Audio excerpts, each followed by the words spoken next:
मोरपी श्रीकृष्ण कथेचा भाग 11वा. श्री गणेशाय नमः.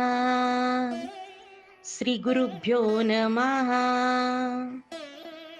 श्री राधाकृष्णाच्या चरणाला माझा कोटी कोटी नमस्कार. श्रोते हो, कालपर्यंत आपण कथानक श्रवण केलं की देवकी माता आणि वसुदेव बंदिवासामध्ये होते. प्रतिकूल अवस्थेमध्ये सुद्धा भगवंताची ते मोठ्या भक्तिभावाने श्रवण करत होते, त्यांचं नाम जपत होते, भक्ती करत होते. अशाही परिस्थितीत प्रभूचे आभार मानून त्या भगवंताला कोटी कोटी धन्यवाद देत होते की हे प्रभू, साधनेकरता आम्हाला सुंदरसा एकांत मिळालेला आहे. आपल्या त्या संधीचं ते सोनं करत होते. खरा तोच मनुष्य आहे की आहे त्या परिस्थितीत समाधान साधून आपल्या जीवनाचं जो सोनं करतो त्याची प्रगती ही निश्चितच होत असते. वसुदेव देवकी नित्य भगवंताची साधना करत होते, ध्यान करत होते. म्हणूनच म्हटलं गेलेलं आहे, आलोड्य सर्व शास्त्राणी विचार्यच पुनः पुनः इदमेकं सुनिष्पन्न ध्येय नारायणो हरी. त्या भगवंताचं ध्यान हेच मनुष्य जीवनाचं सुंदरसं ध्येय आहे. आणि ध्येय ही ध्येय पौर्णिमा त्यांना या एकांतामध्ये अगदी योग्यरित्या साधता येत होती. दिवसामागून दिवस जात होते. गर्गमुनी तिथे यायचे त्या वाड्यामध्ये आणि गर्गमुनी वसुदेव देवकीला सुंदर सुंदर पुराणांचं कथन करायचे, सतसंग सांगायचे. कधी हरिपुराण, कधी विष्णू पुराण, कधी भक्ती विजय, कधी रामविजय, कधी देवी भागवत, अशी सुंदर सुंदर कथा, भगवंताच्या कथा त्यांना त्या बंदिस्त जीवनामध्ये सुद्धा त्यांना ऐकायला मिळत होत्या. खरा तो सत्संग की ज्या सत्संगाने आमचं जीवन उजळून निघतं. आणि म्हणूनच म्हटलं जातं की सुसंगती सदा जडो, सृजन वाक्य कानी पडो, कलंक मतीचा झडो, विषय वासना कधी ना आवडो. की सुसंगती जर का आम्हाला जडली म्हणजे आमचं जीवन हे उजळून निघत असतं. मनुष्याबरोबर येतं तो म्हणजे फक्त सत्संग. मनुष्य खऱ्या अर्थाने किती जगला हे विचारलं तर उत्तर आपल्याला सांगता येतं की जितका त्याच्या जीवनामध्ये सत्संग घडला तितकं तो आयुष्य जगला असतो. या बंदिस्त जीवनामध्ये वसुदेव देवकी प्रभूची आराधना, भक्ती, नामस्मरण यांनी ते अगदी न्हावून निघालेले होते.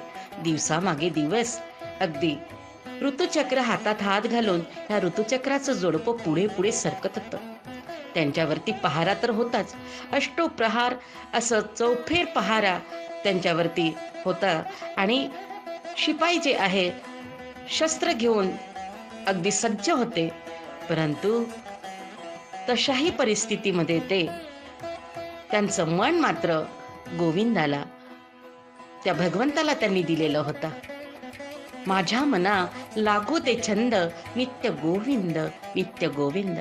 गोविंद नामाचा छंद लागला म्हणजे ऊन काय, पाऊस काय, वारा काय, काही कशाचं भान राहत नाही हो. आणि असेच ते भाव विभोर होऊन मुकुंद मुरारी गोविंदाची आराधना करत होते. तेवढ्यामध्ये देवकी माता जी आहे ती गर्भवती राहिली. आणि गर्भवती राहिल्यानंतर ही वार्ता त्या पुतनेनी कंसाच्या दरबारामध्ये जाऊन सांगितली. दिवसेंदिवस तिचा गर्भ वाढत होता.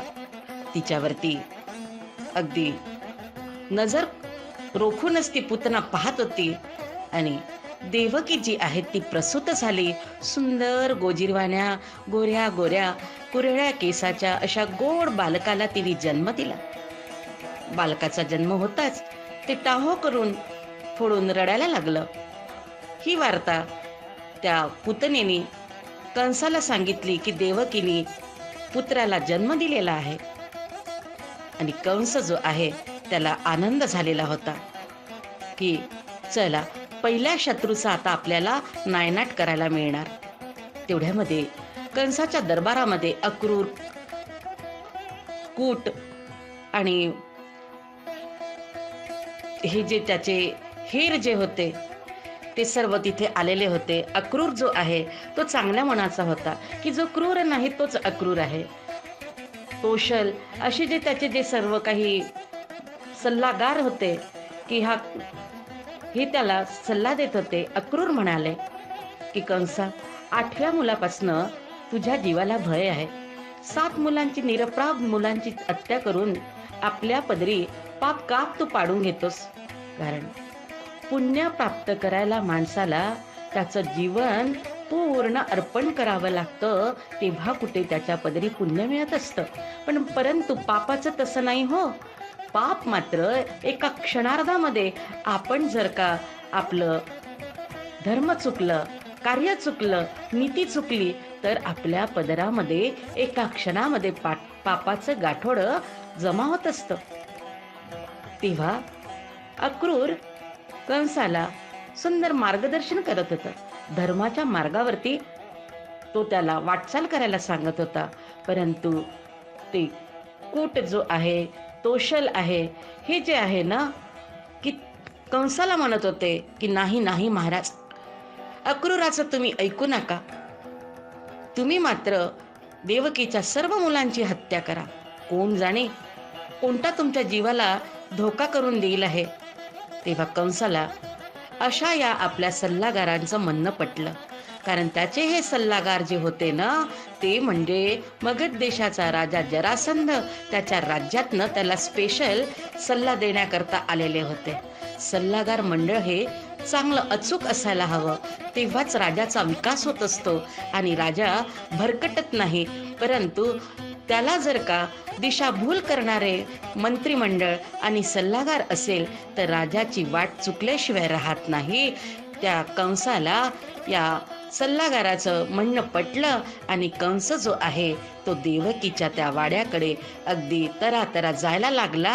आणि गेल्यानंतर देवकीने पहिलेच ठरवून ठेवलेलं होतं की मी दादाला प्रार्थना करेल आहे आणि म्हणणार आहे की याला मारू नका. वसुदेवाबरोबर ती बोलत होती. वसुदेवानी पण त्या देवकी बरोबर पाहिलं हो, डोळ्यांनीच पाहिलं. आणि ते गोजीरवानं बाळ पाहून वसुदेवाच्याही डोळ्यात पाणी गळगळ गळगळ तरळत होतं. प्रथमच मातृत्वाचा आनंद, तो आनंद मानायचा की त्या कंसरूपी त्या होळीमध्ये हे बाळ होरपळून जाणार, याचं दुःख मानायचं.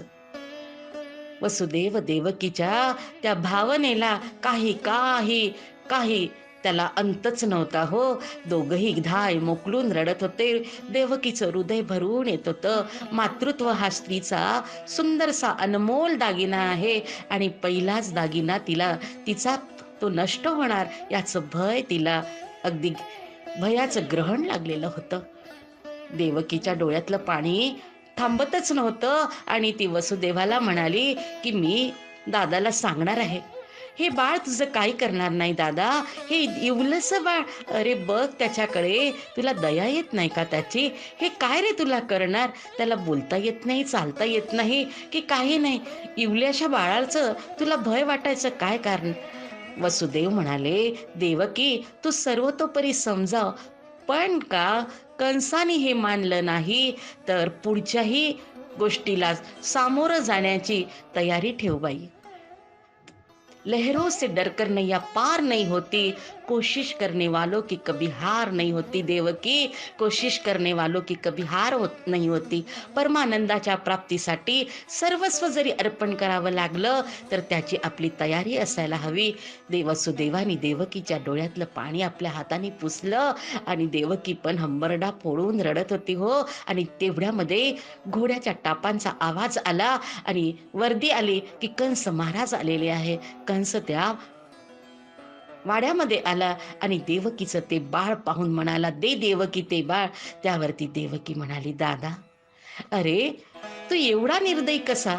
जेव्हापासनं जरासंध तुझे सासरे झाले तेव्हापासनं दादा तू तर माणुसकीच विसरला. की आपली सर्व ही माणुसकी मगध देशामध्ये तू विसर्जित करून आलास की काय? पहिले तर तू असा नव्हता. म्हणूनच असं म्हणतात की चंदना संगे बाभळीस वास लागे, परंतु विषासोबत जर का आपण राहिलं तर अमृतही पण त्यामध्ये विष कालवल्या जात असतं. दादा, वाईटाचा संग सोडून दे. हे इवलस बाळ तुझं काय करणार? त्याला मारून तुला काय मिळणार? यात अनेक देशामध्ये असे राजे आहे की जे प्रजेचं हनन करतात आहे.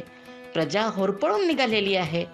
अगदी अत्याचाराच्या टाचाने सर्व प्रजा जी आहे ती दुःखी झालेली आहे. असे दृष्ट दुराचारी वृत्तीचे जे राजे आहे त्यांचा वध कर दादा.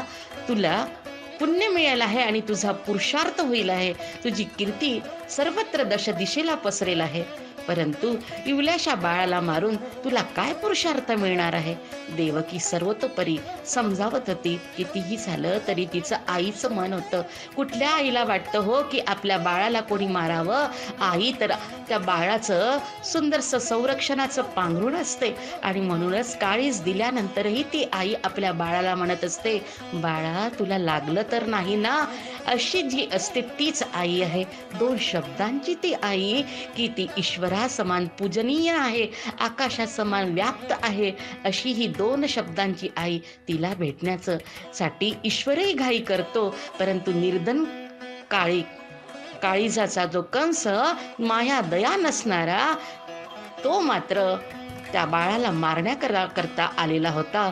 आणि देवकी त्याला समजावून सांगत होती आणि म्हणाली, 7 मुलं तुला काही करणार नाही. आकाशवाणी होती की 8वाच मुलगा तुझा काय ठरणार आहे? 8वा मुलगा झाला की दादा तुझ्या जवळ आणून देईल आहे मी. देवकीचं म्हणणं कंसाला पटलं आणि कंस परतीच्या वाटेने येत होता. याला एक कारण आहे श्रोते हो, की कंस जो आहे तो राजा होता, सामर्थ्यवान होता, शूर होता, पराक्रमी होता. परंतु सर्वच काही आपल्याला पराक्रमाने प्राप्त होत नसतं. कंसाला मूलबाळ नव्हतं.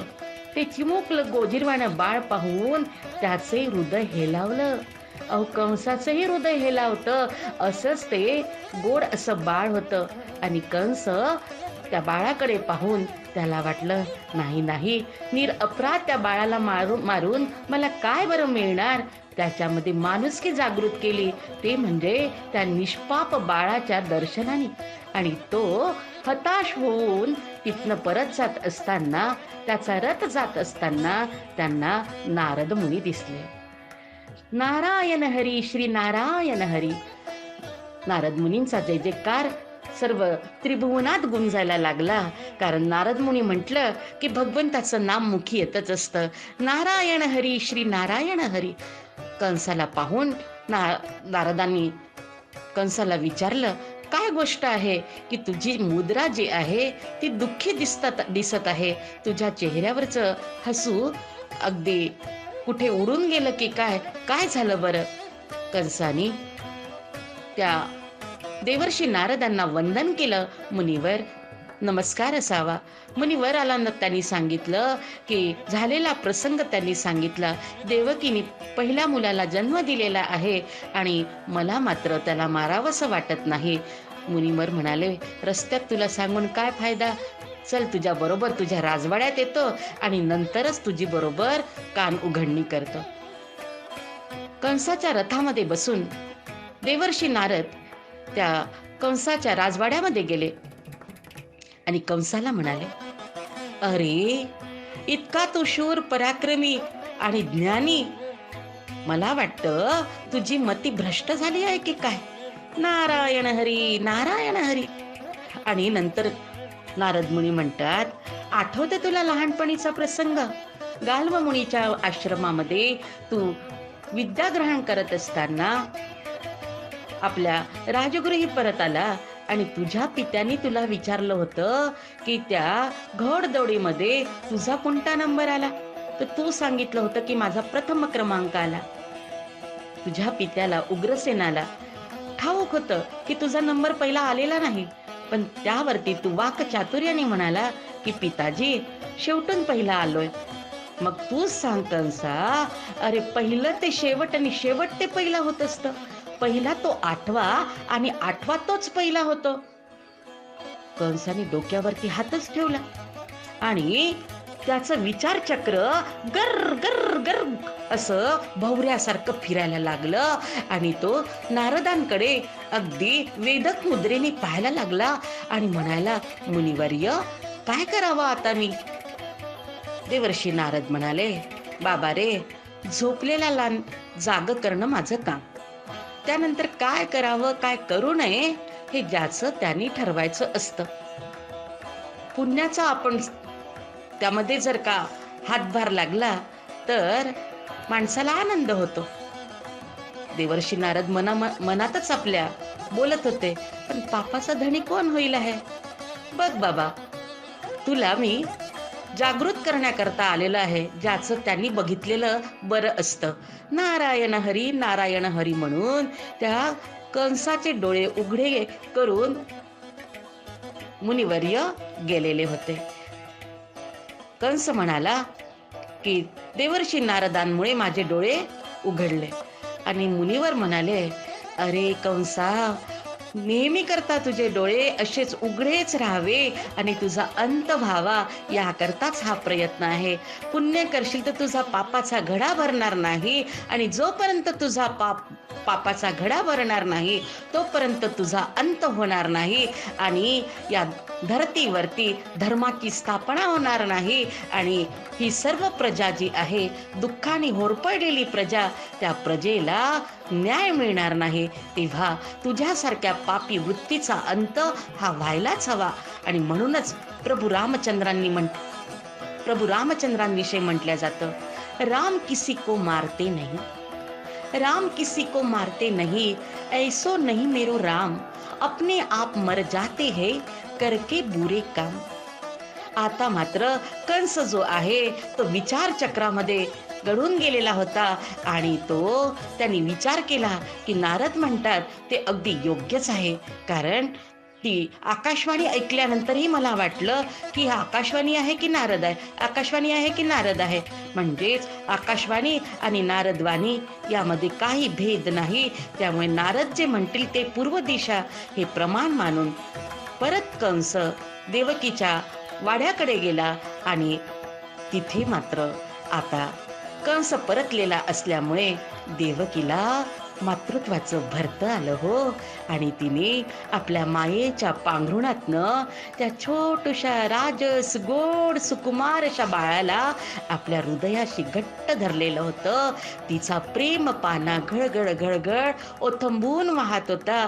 चिंब झालेली मातृत्वाच्या मातृत्वाने चिंब झालेली देवकी त्या चिमुकल्याचे अगदी चुंबन घेत होती, त्याला गोंजारत होती. त्याच्या कुरळ्या केसावरनं आपला मायेचा हात फिरवत होती. आणि तेवढ्यामध्ये काळरूपी कंस त्या वाड्यामध्ये आला आणि तिच्या मांडीवरती निजलेलं छोटस ते बाळ त्याने हिसकवून घेतलं. किती निर्दयी म्हणावं. आणि देवकी आक्रांत करती आहे, रडती आहे, धाय मोकळून रडती आहे आणि वाचवा म्हणून त्या भगवंताचा धावा करते आहे. परंतु माया दया ज्याला नाही, निर्दयी जो आहे, भावनाच नाही, असा सर्व जनतेचा, सर्व जीवात्म्याच्या भावनेचा चकनाचूर करणारी वृत्ती म्हणजे तो कंस. त्यांनी कुणाकडे पाहिलं नाही. देवकी पाय पकडत होती कंसाचे, तिला त्यांनी दूर लोटून दिलं आणि त्या बाळाचा गर गर गर फिरवून शिवेवरती त्याला आपटलं आणि त्याचा अंत केला. पहिला पुत्र म्हणजे कीर्तिमान आहे. ही कीर्ती भक्तीमध्ये आड येत असते. माणसाला कीर्तीचा मोह झाला म्हणजे त्याच्या साधनेमध्ये अखंडता राहत नाही आणि त्यामुळेच प्रभूंनी या कीर्तीचा अंत केला. इथे मी माझ्या वाणीला विराम देते आहे. हरिओम. श्री राधे गोपाल कृष्ण भगवान की जय.